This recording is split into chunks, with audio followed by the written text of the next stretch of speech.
వందల సంవత్సరాలుగా ఎదురు చూస్తున్న చిరకాల స్వప్నం మరికొన్ని గంటల్లో నెరవేరబోతుంది.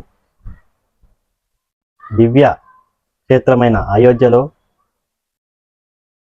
బాలరాముడి విగ్రహ ప్రాణప్రతిష్ఠ మరికొన్ని గంటల్లో అయోధ్యలో నెరవేరబోతుంది. ట్రైన్ ద్వారా వెళ్ళాలనుకున్న ప్రయాణికులు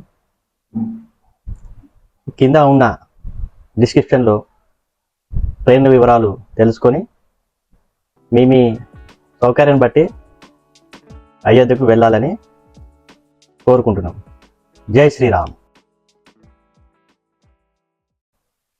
వందల సంవత్సరాలుగా ఎదురు చూస్తున్న చిరకాల స్వప్నం మరికొన్ని గంటల్లో నెరవేరబోతుంది.